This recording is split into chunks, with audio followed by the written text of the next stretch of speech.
So that's kind of just the biggest thing for us. And I'm excited to go out here. Today was only day one, but continue to build our rapport and move forward with them. It left a bitter taste in my mouth from last year and just how everything played out. So you kind of just go in that off season and just figure out ways to mentally get better physically and emotionally and everything. So I was just going out there and just, kind of just staying out the way and just focus on what I could focus on, control what I could control.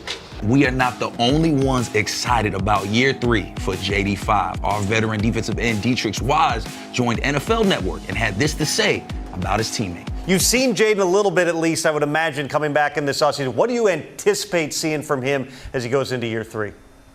Well, really, everybody's hungry. Everybody's hungry. Everybody's ready to go. And our leader, Jaden Daniels, is doing his thing as well. He's phenomenal. He has that look in his eyes that he's ready to take over the league. JD5 taking over the league sounds like music to all of our ears. That's what you want to do. And they always say you need no energy to enjoy the good things in life. You need energy to get through the bad things. And the bad things kind of make you who you are. It defines you. And last year, he learned more from his losses and for the things he went through than for all the winning that he did the first year. So I think we're going to get a more chiseled Jaden this year that's been through a lot. Yeah, but I think that's also the thing that you love about him, right? Is that he's this hyper-competitive dude anyway, right? Like, he's been about his work at every moment of his career so far, right? And so, yes, there was adversity last year, and it's cool to see that he's locked in, but that's the guy we drafted 2 overall, right? And so, again, to be able to kind of find some consistency for himself, I think it's going to be really important. And Logan, when you look at this past offseason and even this past draft, it seemed like all the moves were to fortify what Jaden had around him. It seemed like we were looking at offensive line. We were getting him weapons. And we also got him a new offensive coordinator in David Blau, who he's very, very close to. We talked about it a little during our OTA Live. Go check that out after this show. Logan, what is the benefit of that, of having David Blau here, somebody he's familiar with as he goes into year 3? Shoot, do we have like 4 hours to talk about it, right? That's like fundamental football, 101. And what I mean by that is like what you're trying to do offensively, or what David Blau is trying to do, just trying to present different looks for the defense to kind of manage, right? Different formations, different motions, different shifts. We got to see a little bit of that at the OTA the other day. And what does that do for Jaden? It puts him in more difficult situations, no doubt, but it also puts the defense in more difficult situations. So whatever his ceiling was before, I think it's just enhanced by this offense and the detail that it can bring for a player like Jaden Daniels. I think simplifying the play call also makes him not have to put the cape on. Like, you don't want him to have to put the cape on, especially when we can beat the team with the pen and the pencil. And I think this is what it's about with Coach Blau. But I think the best thing he can do is just get out there and play. Yeah, I think that's the other thing, too, that's interesting for players is, like, it's the first time he's probably been really exposed to criticism. Right here as a commander, right? Again, that 2024 season was special. That's like all-time rookie career, right? But again, like, to have that adversity and, like, what kind of person are you? And it really takes some soul-searching to kind of figure that out. And I think he's the right kind of guy for it, but it is mentally as difficult as it is physically. And Fred, to Logan's point, that year 1, that's an historic year. Then you have a year 2. And how do you find that balance as a player? Because you as well as a player, you've been through your ups and downs. How do you find that balance? Well, it's the thing where we all competitors. Don't ever get it twisted. Just because we don't bring things up, we always comparing ourselves to the next person that plays our position. You're always comparing yourself? We always do. But think about it. So he's itching to get back out there to prove himself, and we all do. And sometimes we rush ourselves back. Luckily, he had a whole offseason to build his body back up to get where he wanted to be. Fellas, it's crazy to think, man. We were all there when he was drafted. Now we're talking about Jaden Daniels in year 3. We can't talk enough about Jaden Daniels. Let's take a look at some of his numbers so far. It's time for your winning numbers presented by the Maryland Lottery. Please play responsibly. Now, in his first 2 seasons, he's racked up some historic numbers and accomplishments. In just 24 games played, fellas, he's thrown for 33 touchdowns and over 4,800 passing yards. Additionally, he's been a dual threat rusher, recording over 1,160 yards on the ground off just 206 carries. That is so special, and that was part of his historic year. Now, in 2024, Daniels earned Offensive Rookie of the Year honors after setting the NFL rookie quarterback rushing record with 891 yards. And he capped off a legendary rookie season, leading Washington to a 12-5 record, plus their first NFC Championship appearance in 33 years. Now, our QB1 and the rest of our commanders have been at practice putting in work. And speaking of practice, our radio crew of Logan Paulson and Bram Weinstein are standing by for a look at our commanders on the field. It's time for Best Seat in the House, presented by SeatGeek. The most disruptive idea in ticketing, a ticket that works. Expect the expected. SeatGeek, take it away, fellas. All right, thanks, BC. All right, Logan, we get our first chance to look at Jaden Daniels. I know everybody wants to see what he looks like in the new offense, whatever glimpse we get. I want to focus a little bit on what I think is going to be the most competitive room of the summer, and that's at wide receiver. There are 6 or 7 spots, and it's really crowded. Yeah, I mean, on the offensive side of the ball, obviously, because that defensive line room's pretty competitive too. But it is. With regards to receiver, man, you get out here, and it's always beneficial, I think, to come out and see him on the grass because you get to see, oh, Traylon Burks is here. Oh, De'Ami Brown's here. Yeah. Oh, Antonio Williams. And then all of a sudden you kind of say this issue or this lack of depth doesn't feel quite as acute when you see them all run routes, when you see them catch the football, when you think about what this offense looked like potentially in Detroit. So, yeah, I think it becomes a really compelling group to keep an eye on, and one of those ones that we're going to be talking about probably well through the preseason. Yeah, we know who the number 1 receiver is on this team, and I know there's just a tremendous amount of debate about who is going to emerge as number 2. Right now, in the spring, what are you looking for to see who might emerge as someone who could compete to get that spot? Well, I think there's a couple of horses there, right, that kind of fit that role. I think Traylon Burks is one that even today kind of is showing out, right? Looks to be in good shape, running good routes, catching the football well. And, it's one of those things where it's like who's starting the lines at the beginning of each drill. So it's Terry and Traylon, which is a little bit of a surprise to me because, again, I kind of had it pegged for Antonio Williams. And that's not to say Antonio Williams isn't going to have a great offseason, but I think if we had to put our money on it today based on what we're seeing out here, it's probably Traylon Burks, maybe Antonio Williams, obviously Luke, some of those guys for depth, but just looking at the physical makeup of Traylon Burks, it feels different. I think you have to define what number 2 is because what do you want to see from this offense? So Jaden Daniels goes under center, and when Dan Quinn was asked about that, he said, we're not going to be 50-50, but we want to be as close to 50-50 run pass as possible with play actions and more explosives. And that's where someone like Brown, Williams, hopefully a healthy Terry, maybe Burks kind of fit into what they overall think could be the explosive playmakers for them. Yeah, and I think that's the thing. That's the way offenses are going. You look at Seattle, you look at Green Bay, you look at San Francisco, look at LA, all the top offenses, even Miami to a certain extent, they're under center play action based offenses where everything looks the same at the snap, but we can hit an explosive shot down the field. So the thing you just described is what I want to see, right? Yeah. Can we diversify the sets that the defense are seeing and make it more complicated for them? Yeah. And that's what this under center multiple formations does. I know, with all the talk of the receiver room, Brian, everyone keeps forgetting they barely had a healthy Terry McLaurin the entire 100%. Year. Having him back is going to make all the differences in the world. OTAs are underway. We were all out on that field, man. What stood out to you? Well, the whole thing about it, you got a younger team now. Guys going to be moving a lot faster. That's what you want to see.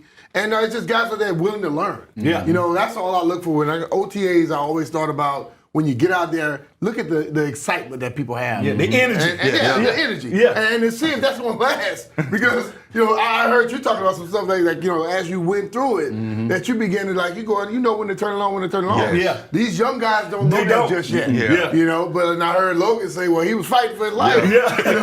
For me, I think some guys may be like I was. I was always making sure that somebody knew I'm still in this position. Yeah. You got to come take this from me if you're going to get it. Yeah. And I think you're going to see there are a lot of young guys out there that were trying to take something, and a lot of veterans saying, hey, hold up, man. I ain't ready to go nowhere yet. This is what I saw out there. Maybe I'm just defensive bias, but when I looked at Leo Chanel, when I looked at those edge rushers out there, when I looked at that interior, I said, you know what? Can I play another year? I can make some plays behind that defensive front.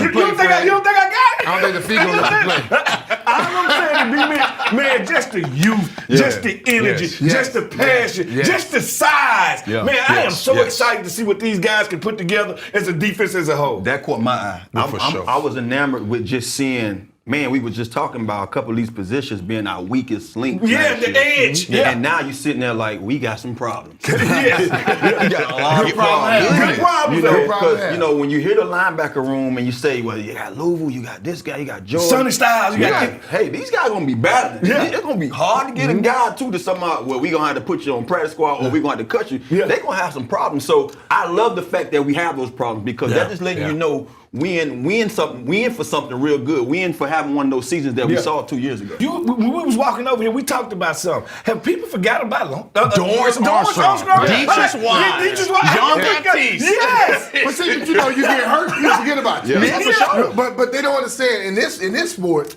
People get hurt all the time. Yes. And they fight through it. Yeah. The regular person who watches these guys get hurt, they go, oh, man, it happened to me. I'll be done. Yeah. Well, that's not your mindset. Yeah. So you're looking at guys that are coming back to try and show that they still here. You got guys that are coming in trying to show that they can be here. Yeah. And all that means great competition. For sure. And make the team a lot Looking better. at that running back room, like, what goes to your mind? You got Rashad White. You got Fat Man. You got Bill. Ford. You got Bill. Yeah. Mike Nichols. The thing of it is, when you step in there right now, you're like, I'm going to make the coach be a power dude. Yeah. Or I'm going to make him use me more. Like if I'm Rashard White, I don't want to just be a third down guy. Yeah. I want to carry the load. For sure.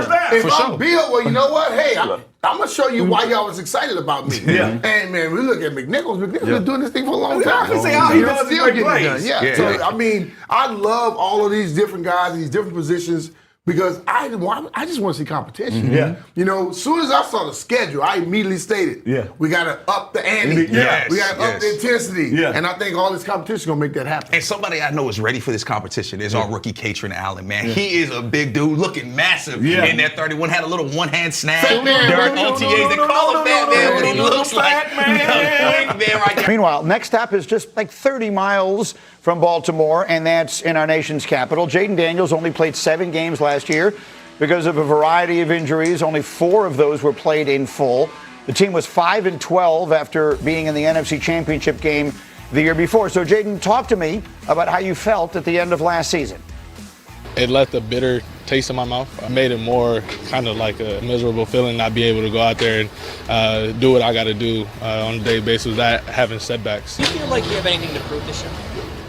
I mean, I don't think in this profession, if you got something to prove, if you don't feel like you don't got something to prove, then you shouldn't be doing it. So that should answer your question, yeah.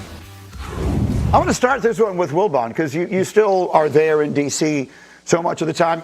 Pardon me. You know that team as well as it can be known. Do you think he has something to prove this year? Absolutely. Yes. I mean, you're coming off that unbelievable rookie season in which you get to the NFC Championship game. Yeah. Yeah. And, you know, it's irony. This is a little sidecar. He's playing in the town that is the hometown of Caleb Williams. And that comparison is always going to be there. And the teams have played each other the first 2 seasons of those guys' careers, and they were involved in insane games. The Hail Mary game, and then the Commanders fumble that leads to one of the, crazy Caleb comebacks. So, a lot to prove. I was glad to hear him answer the question that way. In Washington, going into this, people were just tremendously thrilled to see him at quarterback, but also watching games like this because they remember what happened to Robert Griffin. Right. And you were talking about somebody who was in harm's way all of a sudden. People forget how great Robert Griffin was early in his career. He was the rookie of the year. His rookie of the year. Yes. And so you're looking at, and then Jaden Daniels comes along and has a similar situation. And it's just you have to wait and see how healthy is he going to be? How healthy can he be? Is that sustainable with the way he wants to play? People talk about Jackson Dart. Some similarities, not that he's reckless, because Jaden's not that. But in terms of being in harm's way, how is that going to play, and do you change his style of play? And they have a new offensive coordinator in David Blau, and how does that impact how Jaden Daniels goes out there and performs? What does he learn from sitting on the sideline watching other quarterbacks, and like he said, a bad taste in his mouth where you can't go out there and help your guys? That's what really starts to change the way you play. But at the same time, what makes him so dangerous, when we watch him his rookie year, and we were saying he's potentially a top 5 quarterback, he still has to use that athletic ability to be able to scramble and make plays. It is a huge year for him because your rookie year, you come on the scene and no one knows what to expect from you. Well, now once we get a full 17, 18, 19 games of you, defensive coordinators spend an entire offseason dissecting it. So now for Jaden Daniels, how are you going to respond to that? What's going to be the next level of your game now with a new offensive coordinator to get your weapons involved and to still be the dangerous and unbelievable player he showed himself to be? Harry. Yeah, Greeny, I would also add, I think there's a reason why we don't see Cliff Kingsbury as the offensive coordinator in Washington anymore. And I think a lot of that has to do with the play style of Jaden Daniels and the positions that he put him in that allow him to get hurt frequently in his second season. The best thing that can help out a young quarterback and also save that guy from taking a lot of hits is having a better defense. And I love a lot of the moves that the Washington Commanders made this offseason and also throughout the draft defensively, so you can take a lot of pressure off of that young quarterback. Let's try this again. Cindy, let me see. D22. There we go.